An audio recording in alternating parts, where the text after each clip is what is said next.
محشر کے میدان میں جب سورج بالکل قریب ہوگا اور انتہائی گرمی ہوگی، حرارت ہوگی، اس وقت میں کچھ ایسے خوش نصیب افراد ہیں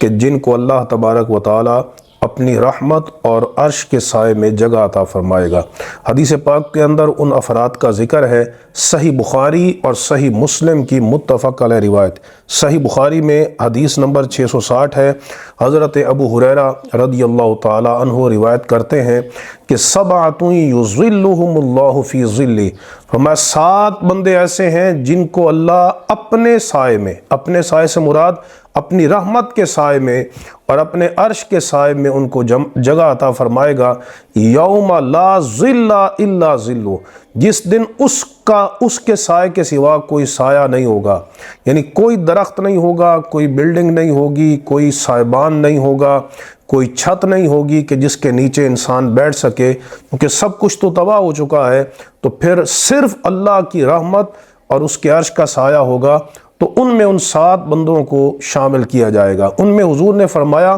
امام عادل، عدل کرنے والا امام، انصاف کرنے والا امام،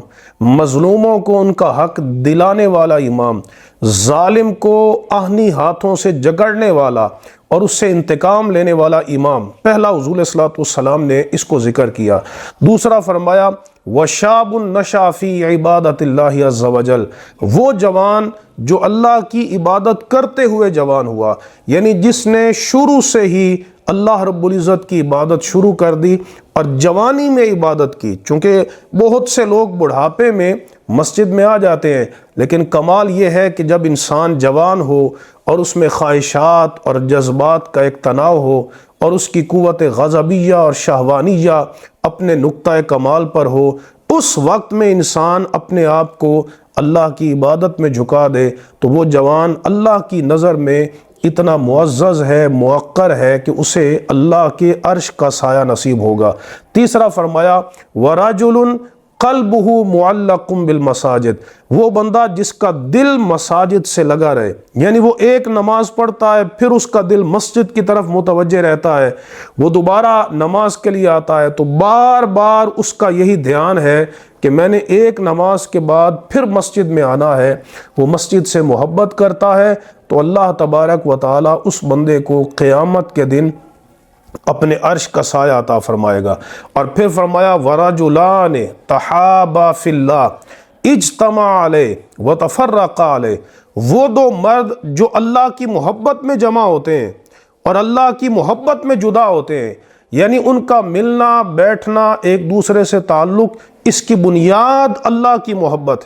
الحب فی اللہ، اس کو حدیث میں افضل الاعمال قرار دیا گیا ہے۔ افضل الاعمال الحب فی اللہ، فرمایا اعمال میں افضل ترین جو عمل ہے وہ اللہ رب العزت کے لیے محبت کرنا ہے اور اللہ کے لیے بغض رکھنا ہے۔ اور پھر فرمایا وَرَجُلٌ طَلَبَتْهُ امْرَأَةٌ ذَاتُ مَنْصِبٍ وَجَمَالٍ، کہ ایک بڑی خوبصورت وجیح عورت نے کسی آدمی کو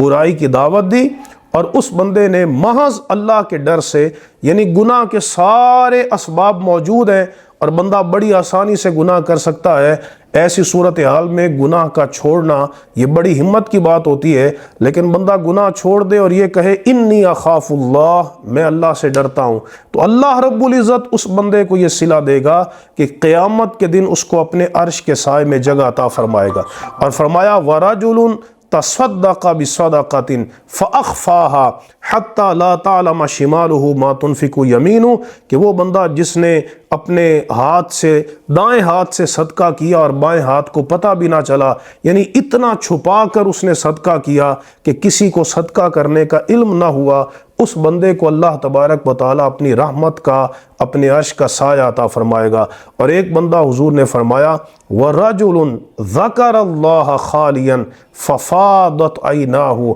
فرمایا وہ بندہ جس نے تنہائی میں بیٹھ کر اللہ کا ذکر کیا۔ تنہائی میں چونکہ انسان کی طبیعت گناہ کی طرف زیادہ مائل ہوتی ہے، لیکن وہ ایسا اللہ رب العزت کی محبت میں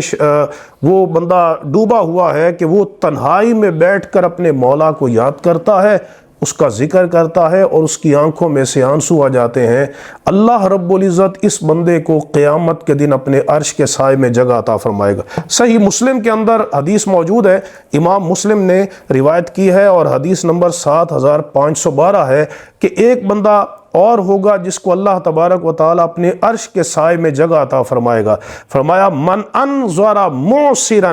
او وضع عنہ اظلہ اللہ فی ظلہ او کما قال علیہ السلام، فرمایا جس نے کسی تنگ دست کو مہلت دی، اس کے لیے آسانی کی، اس پر سختی نہ کی، یا اس کو معاف کر دیا، اس کا قرض ہی معاف کر دیا، تو میرے آقا فرماتے ہیں قیامت کے دن اللہ تبارک و تعالیٰ اس بندے کو اپنے عرش کا سایہ عطا فرمائے گا۔ تو دنیا میں ہم چاہتے ہیں کہ ہمیں سایہ ملے، ہمیں پنکھا ملے، ہمیں ہوا ملے، اپنی سہولت کے لیے ہم اے سی کا انتظام کرتے ہیں، تو ہمیں محشر کے دن میں اللہ کی رحمت کی کتنی ضرورت ہوگی۔ تو اس لیے ہمیں چاہیے کہ ہم ان اعمال سے متصف ہو جائیں تاکہ قیامت کے دن اللہ تبارک و تعالی ہمیں اپنی رحمت کا سایہ عطا فرمائے۔ وآخر دعوانا ان الحمد للہ۔